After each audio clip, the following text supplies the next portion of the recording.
liaison for the Midwest or Central region, which now includes the state of Michigan. And with me is Deborah Hagberg, who is our Director of Clinical Affairs here at PDI.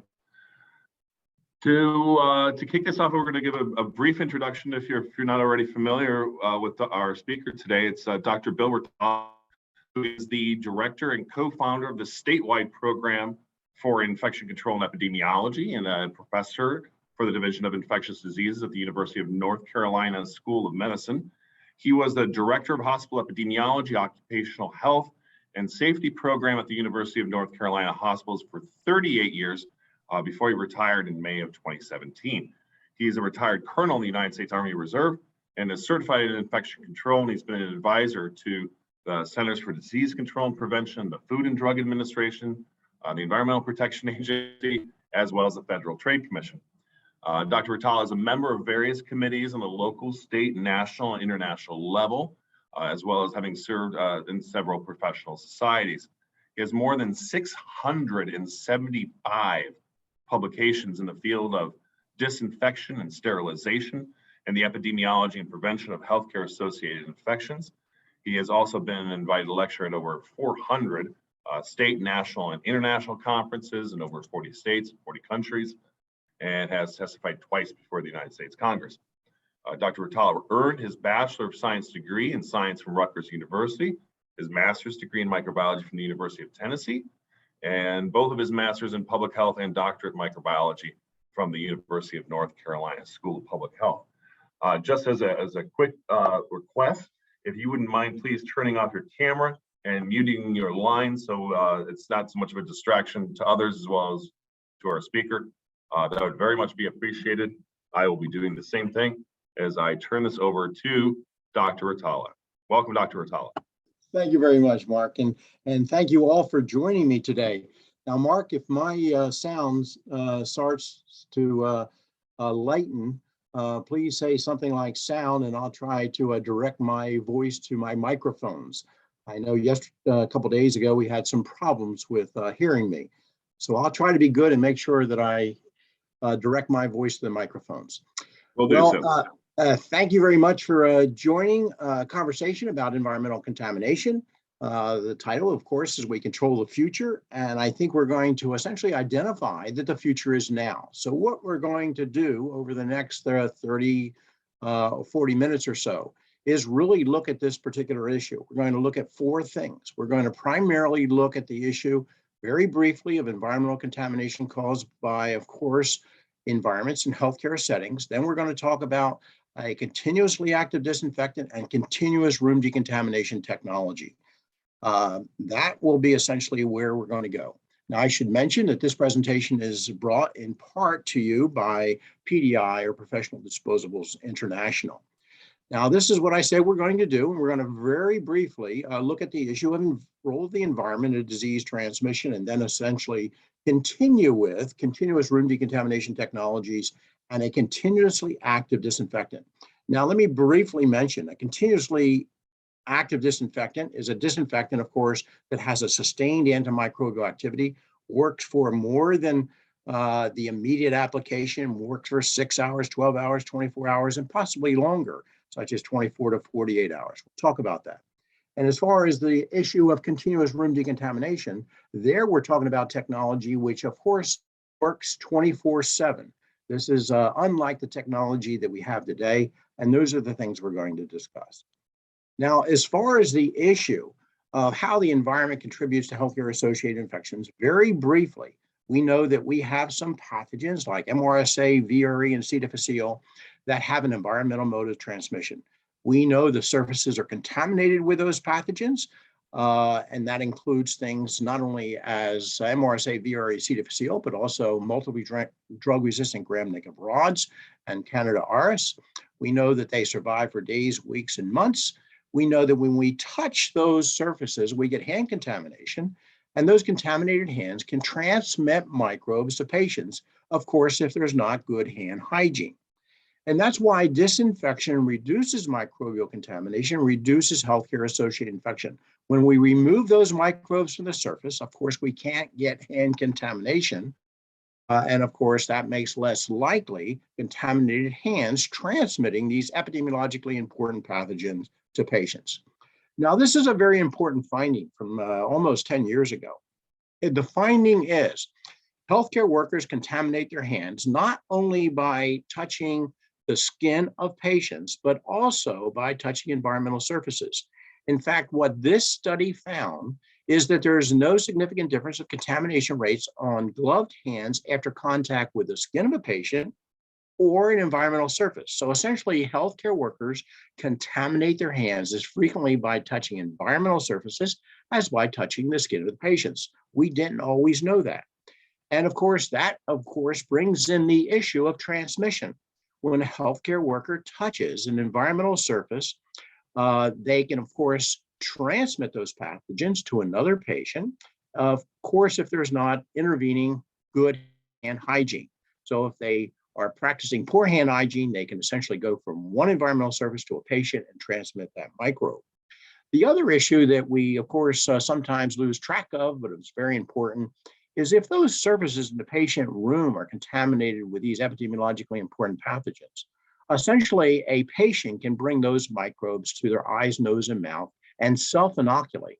So essentially, if we have very poor room disinfection at terminal or discharge cleaning, and if 50% of the surfaces remain contaminated, which we'll see happens, a patient can bring those microbes from the overbed table or a bedside table or, of course, handrail. They can bring those microbes to their eyes, nose, and mouth and self-inoculate. Now, I quickly mentioned the issue of rooms not adequately cleaned. And you probably know a great deal about this, but we know that we have suboptimal cleaning and disinfection, not only at the daily cleaning and disinfection, but also at terminal or discharge cleaning, which of course is probably the most comprehensive cleaning and disinfection we do. We know from various studies that the thoroughness of cleaning, that is, if we monitor the objects in a patient's room at terminal or discharge cleaning, something like a fluorescent marker, we know that maybe 30% of the objects in that room have been cleaned and disinfected, leaving 70% of the objects contaminated. Now, we also know that we've been improving that. We've been improving that by using this thoroughness markers. And of course, that number may have gone up to 50% thoroughness of cleaning or 60% or maybe even 70%. But we're going to see that that still is suboptimal. And that still puts the next patient at risk of the previous patient's pathogen. Now, as far as that issue is concerned, the next patient at risk for the previous patient's pathogen, we have actually a fair amount of data on that topic. And I'm only going to review one of many studies. But one study I am going to review is a C. difficile study. And what that C. difficile study told us is that if we went into a room, the previous patient had C. difficile, our risk of acquiring C. difficile would be 11%. If we went into the hospital and our room was assigned to us and the previous patient did not have C. difficile, our risk of acquiring C. difficile in that hospital, say, is 4.6%. Our risk is 235% greater because we went into a room, the previous patient had C. difficile, and of course, the room was not adequately cleaned and disinfected. So surfaces remain contaminated, and those surfaces essentially were a reservoir for that pathogen, and of course could be transmitted via the hands of the healthcare worker or self-inoculation by the patient. Now, we know this, not for C. difficile, we know it, of course, for other pathogens like MRSA and VRE. We know it for pathogens like multiply drug-resistant gram-negative rods.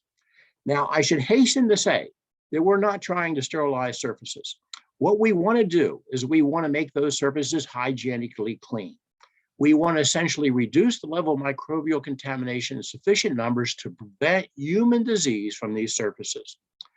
So we have really two issues that are problematic as far as surfaces are concerned, and two issues that we're going to discuss. One issue is essentially this issue of discharge or terminal cleaning and preventing infection in the next patient in the room. Very important.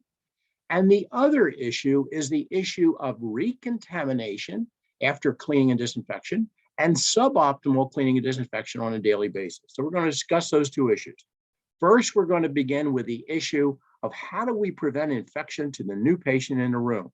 So we know the previous patient had one of these epidemiologically important pathogens, and we're trying to prevent them to be exposed to microbes that we left in that room.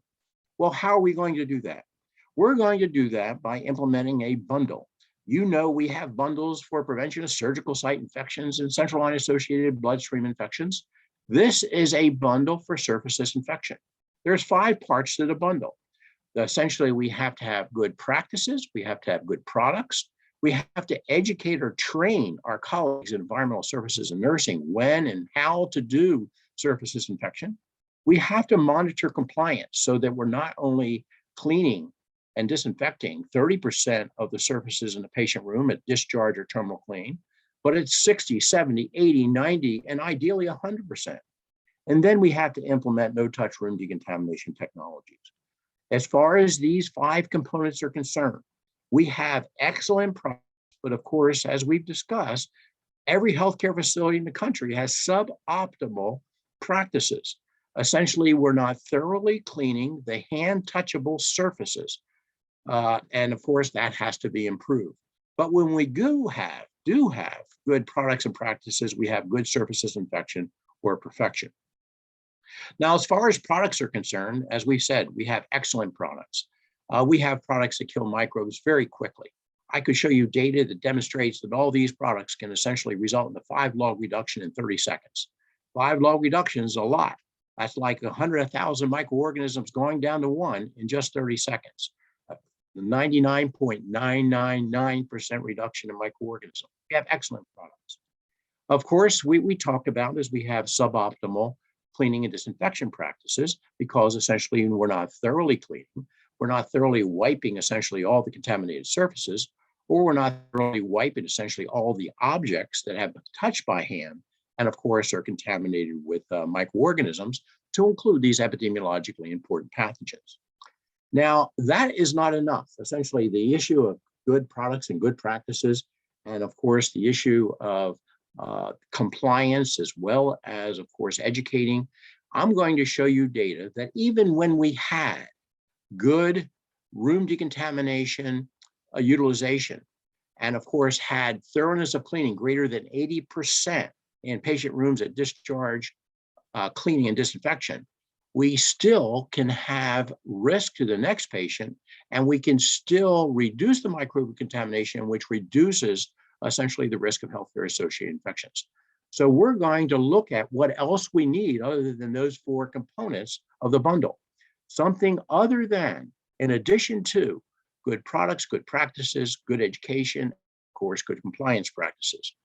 Now, we're going to talk about this no-touch room decontamination technology. So we're going to say, even when we have good effective surface disinfection, and we have thoroughness indicators that essentially monitoring that we are thoroughly cleaning surfaces, at least 80% of the surfaces in patient rooms at discharge, we're going to see that we can reduce the risk of healthcare associated infections by using no-touch room decontamination technology. And this is one of those studies that did that. This is a study that was supported by the CDC, cost over $2 million, involved tens of thousands of patients, took over 2.5 years to perform. And essentially the question that was being asked in this study is, if you went into patient rooms that were on contact precautions for things like MRSA or VRE or multiply drug-resistant gram-negative rods, if you went into those patient rooms, may I ask if anybody has their video on, if they would turn off their video, please? Thank you very much. If you went into those patient rooms and essentially employed the routine decontamination of a quaternary ammonium compound, and then compared that, for example, to a quat with a no-touch room decontamination technology like UV, we're going to see that the enhancement of a quat with the use of a no-touch room decontamination technology like UV significantly reduces the microbial burden and significantly reduces healthcare-associated infections. Now, let me set this up for you. Essentially, we had tens of thousands of patients that were colonizer infected with one of those epidemiologically important pathogens like MRSA, VRE, multiply drug-resistant gram-negative rods, C. difficile, and so forth. what we did in a randomized control study in this particular evaluation, which was done primarily in hospitals in North Carolina and Virginia, essentially, we went into those patients' rooms at terminal or discharge cleaning, and we used one of four different, essentially, room decontamination methods. One time it was one group of patients it was with quat, another group of patients it was quat UV, another group of patients it was bleach, another group of patients it was bleach UV. I'm going to look at the data with you involving quat versus quat UV. In that box there, essentially, if quat was used by the sampling method that was employed in this study, we found 61 epidemiologically important pathogens. If a quat added to UV, or if UV supplemented the use of quat, and then the same sampling done in those patients' rooms, essentially, we saw a 94% reduction. We saw a reduction from 61 colony forming units in those patient rooms. And of course, again, we're looking at epidemiologically important pathogens down to 3.4 or 94% reduction. That 94% reduction resulted in a 35% reduction in healthcare associated infections or colonizations. It went from 2.3 to 1.5. So a 94% reduction in microbial contamination resulted in a 35% reduction in infection colonization in this particular study. So the data demonstrated that a decrease in room contamination was associated with a decrease in patient colonization and infection. Now, I want to hasten to add that all these hospitals were monitoring good hand hygiene, and all these hospitals had excellent hand hygiene practices, and it didn't vary over the 2.5 years of the study. And all of these hospitals essentially monitored compliance as far as thoroughness of cleaning at discharge or terminal cleaning, and they all had a compliance frequency of greater than 80% using something like a fluorescent marker. So even in the presence of good thoroughness cleaning, and of course, having disinfected a significant portion of the objects in the patient room, you still saw the significant reduction in not only microbial contamination, but also a reduction in healthcare associated infection risk. These are other studies looking at no-touch room decontamination technology. These are all studies that have been done involving various types of no-touch room decontamination technology. You can see the various systems that are used. They were all done at terminal room disinfection. And on the far right there, you can see essentially the reduction in HAIs, for example, with C. difficile or MRSA or VRE, and in some cases, multiple drug-resistant gram-negative rods.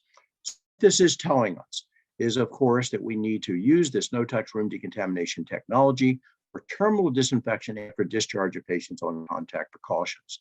And the 5 components of the bundle should include products and practices, education, compliance, and of course, the no-touch room decontamination technology. Well, let's talk a little bit about continuous room decontamination.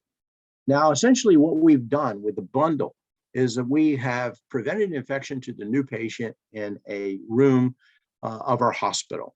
How about the issue of the other environmental concern? The other environmental concern being daily room decontamination activity, and that being suboptimal, and the issue of recontamination. Well, let's talk a little bit about that. First of all, of course, sometimes we refer to daily room decontamination as trash and dash because, of course, many times there are surfaces that can't be disinfected because of patient items. So essentially all the surfaces can't be disinfected as it can be more optimally with a terminal discharge cleaning. So we have a suboptimal cleaning and disinfection, and we have the issue of recontamination. Now, we really don't talk very much about recontamination and infection control, actually a very important issue.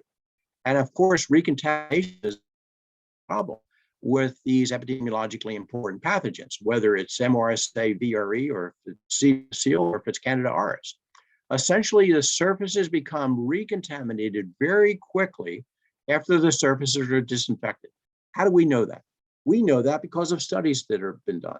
This is one of a couple studies that have been done. This study was done several years ago, 2007. It was done actually in the UK. It involved MRSA.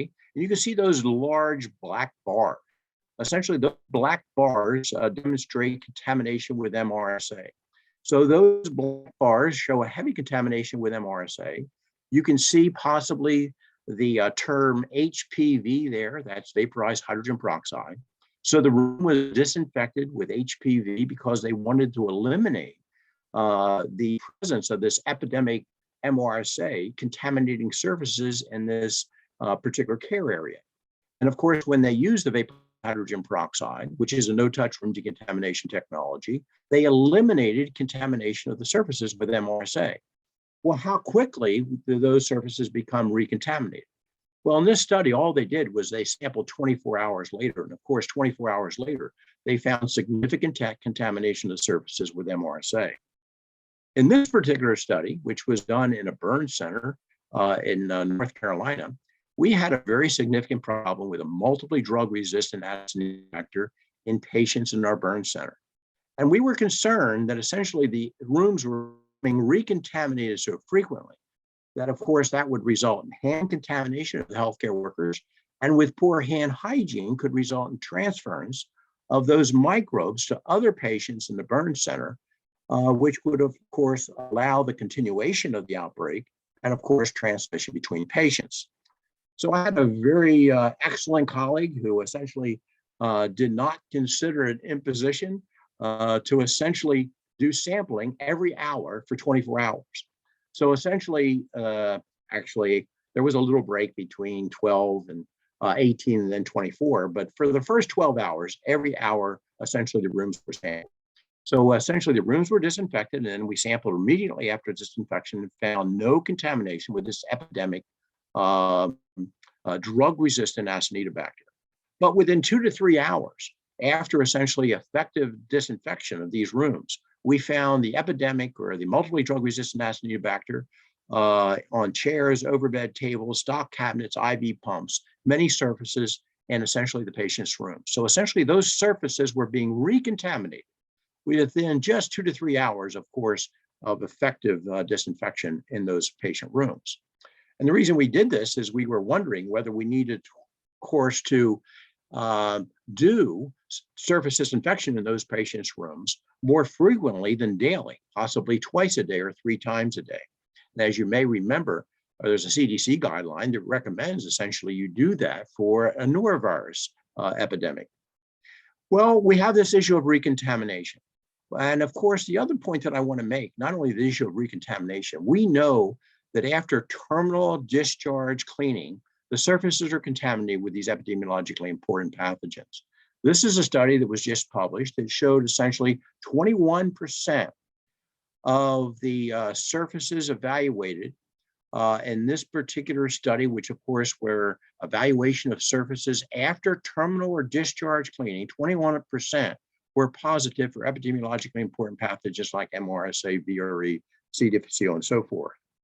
This study, another recent study, showed that not only are patient rooms contaminated with these epidemiologically important pathogens, but you can see that the rooms outside patient rooms, like the emergency departments, the clinics, the radiology, and the waiting areas, are contaminated with these epidemiologically important pathogens.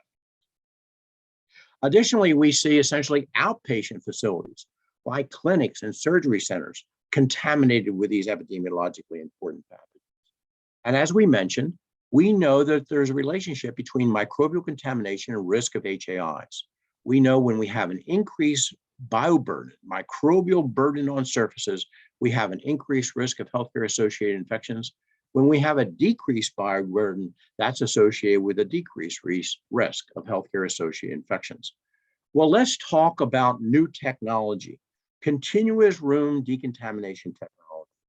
Now, I am going to essentially just refresh what we've said, why we need continuous room decontamination technology.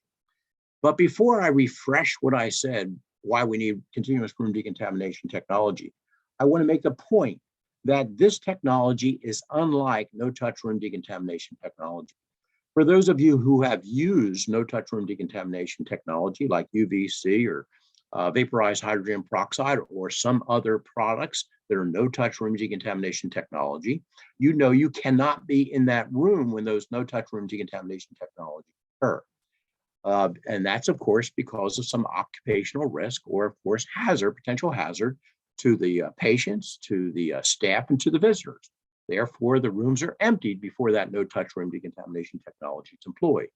That's not the case with this continuous room decontamination technology.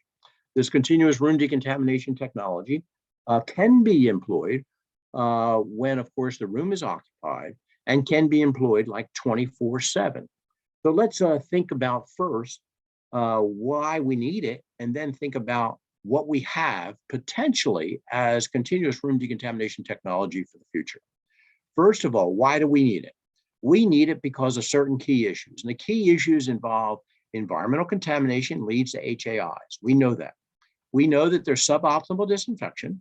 We know that there's rapid recontamination of surfaces after disinfection. We know that the epidemiologically important pathogens are present on environmental surfaces. We know that all touchable surfaces are equally contaminated. Now, that's an important point. Sometimes we believe, or sometimes we emphasize decontamination of high-touch surfaces. We may think that some surfaces are more likely to be touched than others, and that we should decontaminate them preferentially. There are no data that support that. In fact, the data that we have demonstrate essentially that high-touch and low-touch surfaces are contaminated with the same level of microorganisms. So there's no difference statistically in the level of microorganisms found on high-touch and low-touch surfaces. Well, so we need to really concentrate on touchable surfaces. And then lastly, something we've already said, increased surface bioburden associated with an increased rate of HAIs, decreased bioburden associated with decreased rate of HAIs.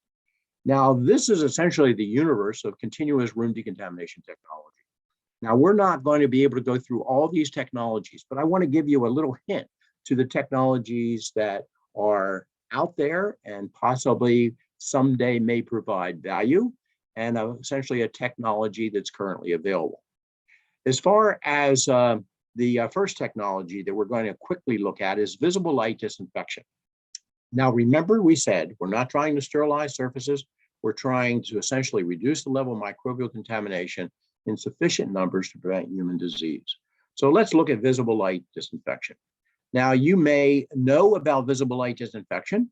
Certainly a few years ago, I didn't know about visible light disinfection, but now I do.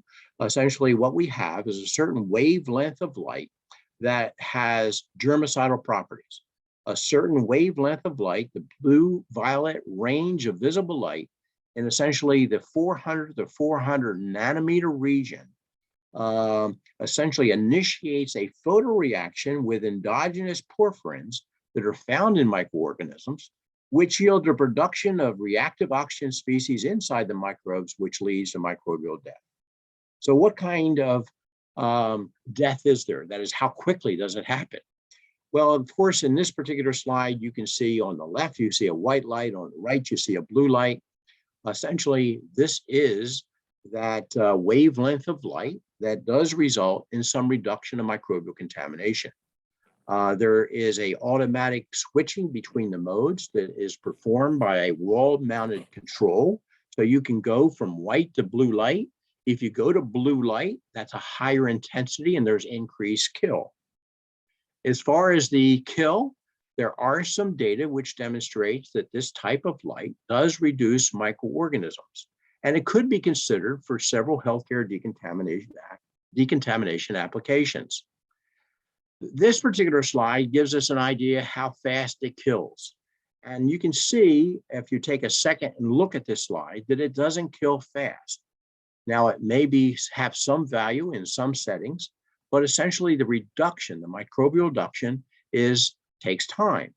If you look at the number 90% at the top of the table, you'll see essentially how long it takes to kill 1 log of MRSA or VRE. And you can see essentially the numbers 24 to 48 hours. So essentially to kill 1 log, which is a 90% reduction, takes 24 to 48 hours. Now, you remember I said that a germicide can essentially kill 5 logs, 99.999% reduction in just 30 seconds. So essentially it's a 1 log reduction in 24 to 48 hours. So it kills, but it takes time to kill. The other technology that I want to briefly mention, and someday This technology might have utilization in healthcare facilities. It involves essentially dry or dilute hydrogen peroxide, hydroxyl radicals, and free reactive oxygen. Essentially, what is being generated in high enough concentrations that will be germicidal are essentially hydroxyl radicals and hydrogen peroxide. The concentrations are very, very low that would not be harmful to humans, but high enough that it could potentially be microbiocidal, of course, to bacteria and other microbes that could be on surfaces. The way this works is essentially you might put one of these systems in a ventilation system or in a room.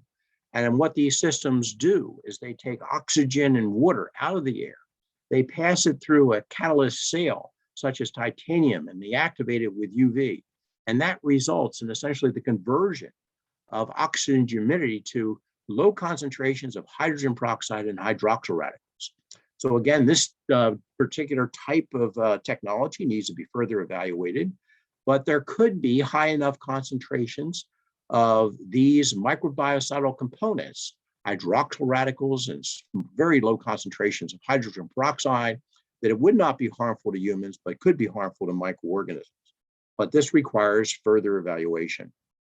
The other technology that is something that actually I've been asking germicide manufacturers to develop for over 20 years is a continuously active disinfectant. A continuously active disinfectant. Now, we began by mentioning that this continuously active disinfectant has a sustained antimicrobial effectiveness. So it has a persistence on the surface. How does that persistence happen? It happens because there's a polymer that retains the antimicrobial component to a surface. So a polymer can essentially retains the quaternary ammonium compound in some cases to a surface. And of course, that allows it to be wiped and touched without essentially removing that quaternary ammonium compound. So the quaternary ammonium compound or other germicide has a sustained antimicrobial effectiveness. And of course, this would allow patients to remain in the room because it's just an antimicrobial that's essentially being retained to the surface over time. Now, if you wanted to know if a particular antimicrobial is has this particular component of continuous activity, you would have to do a test like I'm going to explain to you.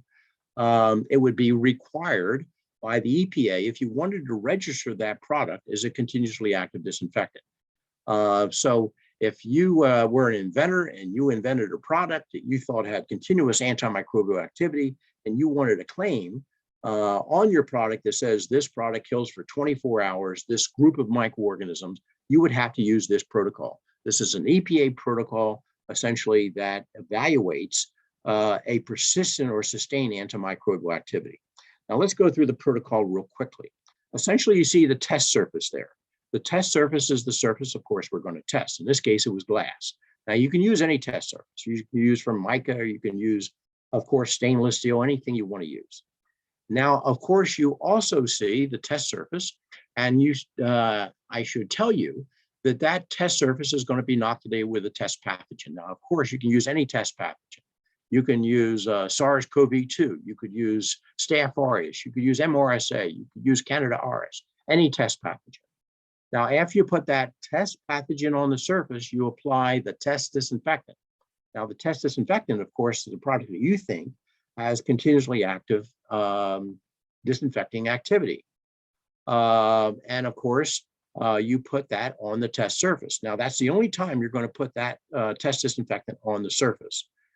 Now, even though now you have the test disinfectant and the test pathogen on the test surface, now you're going to essentially simulate touching and wiping that surface.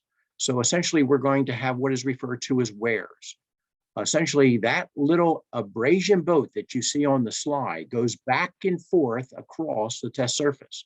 It runs on a rail and goes back and forth and makes 24 passes or 12 cycles. Now, sometimes the cloth on that abrasion boat is wet, and sometimes the cloth on that abrasion boat is dry. So essentially, you can see this abrasion boat going across the test surface. And of course, the test surface is where the test pathogen is and the test disinfectant is. So that can happen over a period of 24 to 48 hours. Now, in addition to essentially these wears, you have re-inoculations. So you're going to have at least 6 re-inoculations over the test period. The re-inoculations are with the test pathogen. So you re-inoculate with the test pathogen at least greater than 10 to the third of the test pathogen. You allow it to dry, and then of course you have these wears and re-inoculations. Now, at the end of the test time, whether it's 24 or 48 hours, or whatever the test time is, then essentially you test whether that test disinfectant can still kill microbes and whether it's capable of killing at least 3 logs of microbes in 1 to 2 to 3 to 4 to 5 minutes. Now, remember, we only put that test disinfectant down once. We did these wears and we did these re-inoculations. So we are testing the ability of the test disinfectant to kill microbes after minimally 24 hours.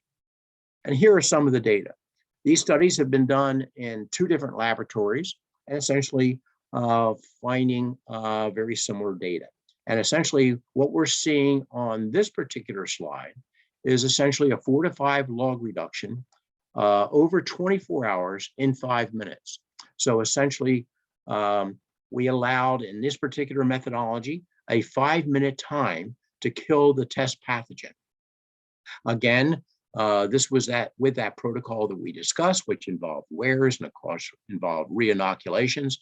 And you can see that there's excellent demonstration of reduction of the microbial contaminants. You can see the microbes that were used, sometimes Staph aureus, sometimes VRE, coli, Candida auris. You can see Candida auris greater than the 5 log reduction. And of course, you see other microbes like the carbapenem-resistant Enterobacter. Now, you may say to yourself, well, maybe all disinfectants do that. Well, actually, this particular study showed that all disinfectants don't do this.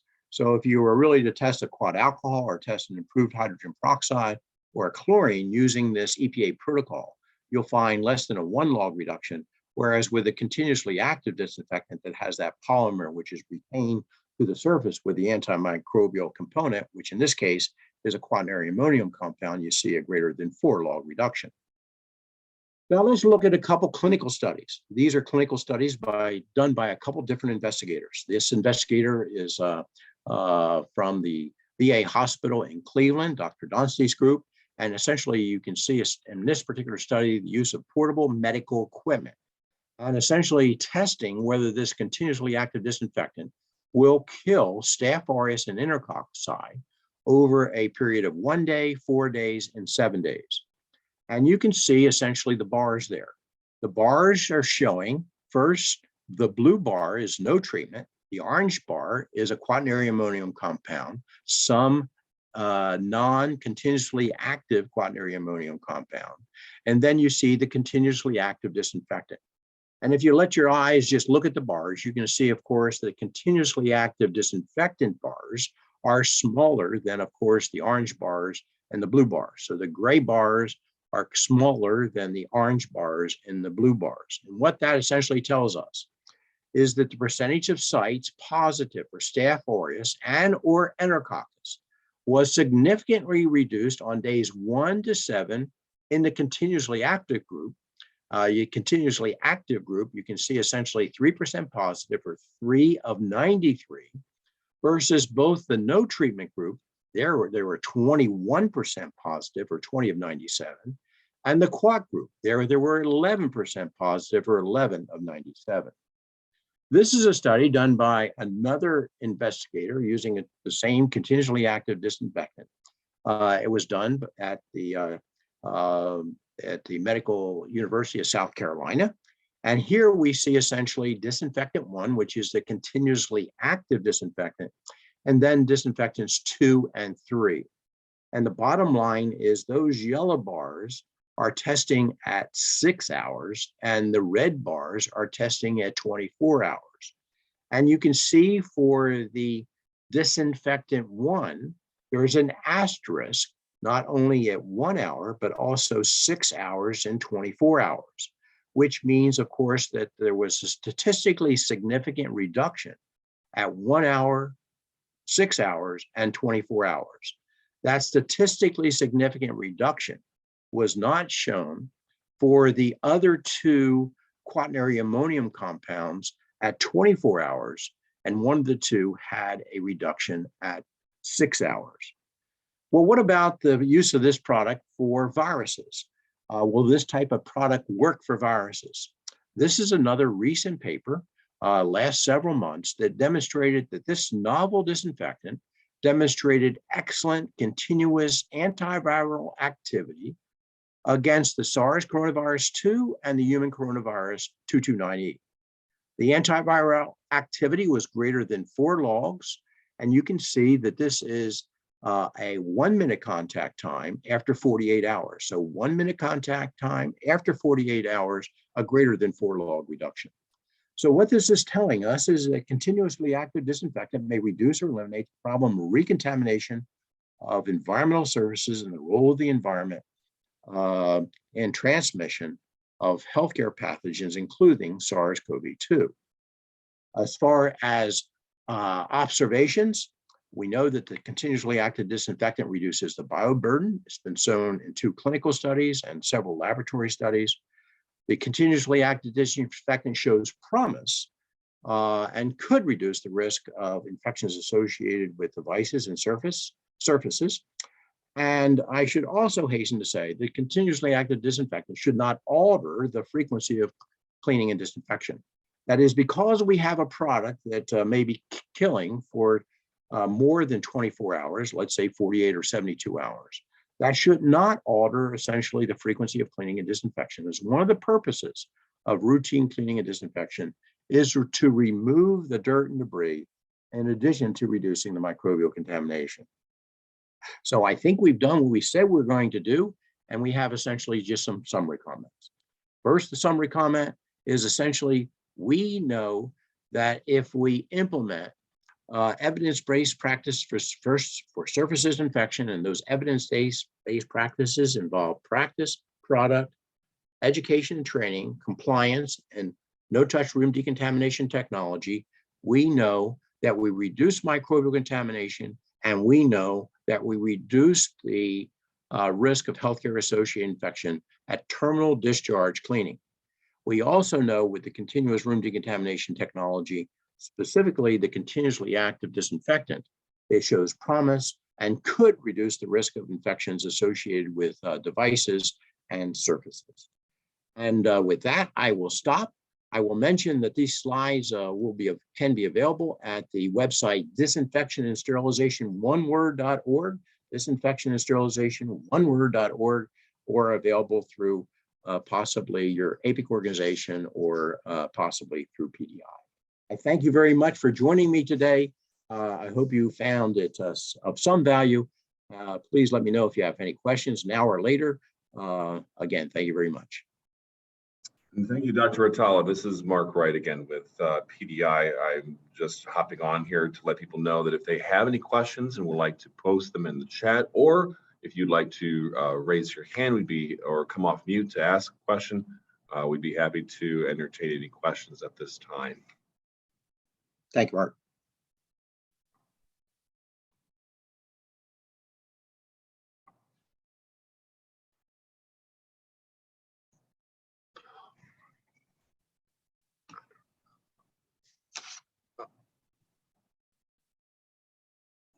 Dr. Rutala, I did have a quick question for you, actually, and it's something that's kind of weighed on my mind a little bit. On the study where you evaluated a continuously active disinfectant, and there was Candida auris, it seemed to have the greatest log reduction. Do you find that surprising, considering the reports of the environmental hardiness of this organism once it gets into an organization, or is there anything that is particular about Candida auris that would make it more susceptible to a continuously active disinfectant? Mark, very good question. As you know, there are a fair amount of data in the literature regarding the antimicrobial activity of disinfectants and antiseptics against Candida auris. As you know, there have been over 20 or so germicides tested, and some of them are active against Candida auris and some are not. Interestingly, the quaternary ammonium compound alone, that is diluted in water, is not active against Candida auris, although quat alcohols, of course, have been shown to be active in a number of studies. This happens to be a quat alcohol composition. So, of course, it's very important to use a product that is effective against the pathogen of interest, in this case, Candida auris. So I would encourage our colleagues who have a significant issue with Candida auris or even not to make sure they know what products are effective against Candida auris. And if they have a problem with that organism, of course, to use a product that is effective against Candida auris. I also would mention, of course, the issue of two issues. One is Candida auris. I think why the environment is being frequently found positive are really associated with two things. One is suboptimal cleaning and disinfection, and the other is recontamination. So even if in fact you had exceptional cleaning and disinfection with a product that's very effective against Candida auris, you still have this problem with recontamination.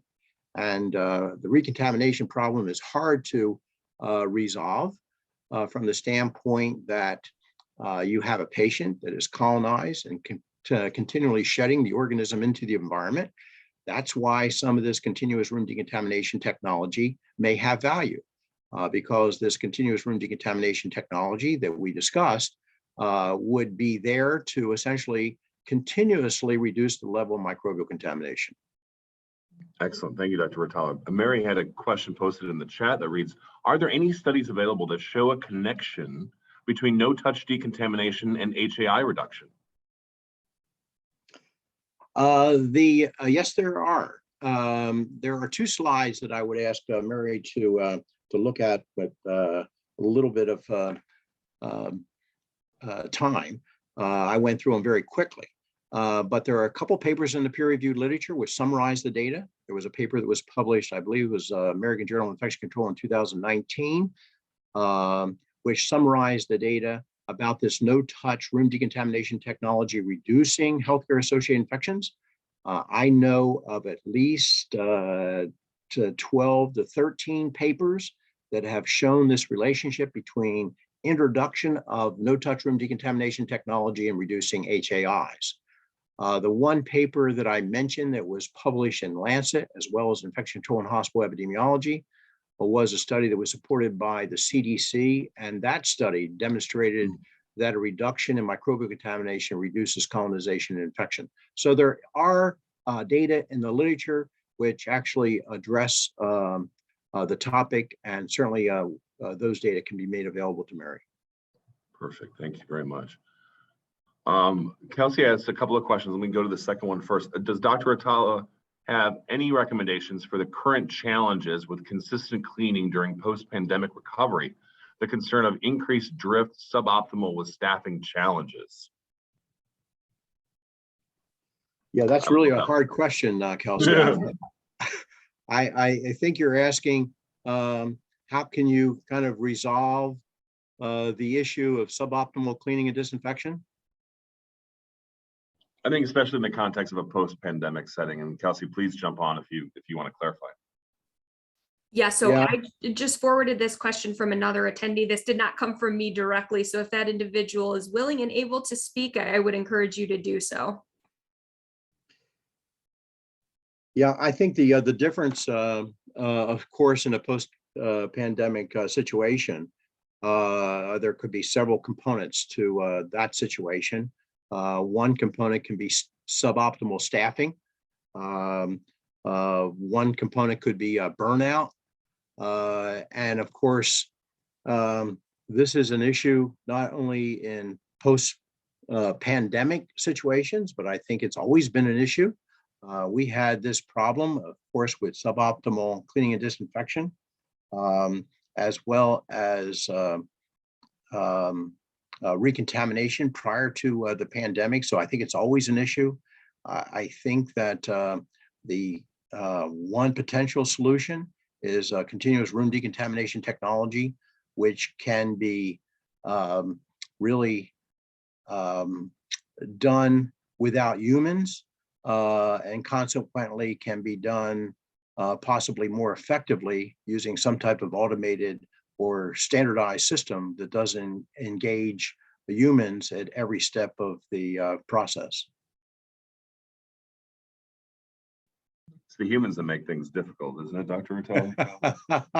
Well, I have to tell you to that comment, there's a well-known healthcare epidemiologist by the name of Bob Weinstein, Dr. Bob Weinstein from Chicago, many of you may know, who essentially said, if you ever have a choice between making a correction involving humans and making a mechanical correction, always choose essentially the mechanical correction of the new technology. Yeah. We have another question. Do we have a sense of the use of these novel continuous disinfectants across the country? Do we have a sense of utilization? Is that what the question is, Mark? Yes, sir. Yes, sir. I believe this technology is, as you know, novel, new, and consequently has not been, to my knowledge, widely utilized in healthcare settings. But I think that's because it's just becoming now available, and I think certainly utilization will increase. Excellent, sir. Well, that is the end of the questions I see posted in the chat, and I don't see anyone jumping off mute to ask any additional questions, but we'll give it another 30 seconds if that's okay.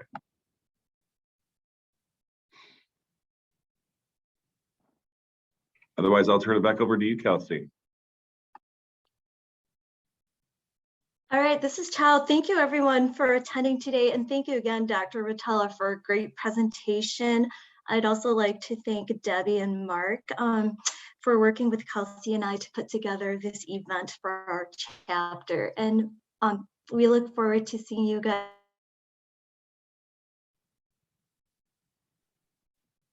at our May webinar. Have a great afternoon. Thank you so much. Thank you very much. Thank you, Kelsey. Bye.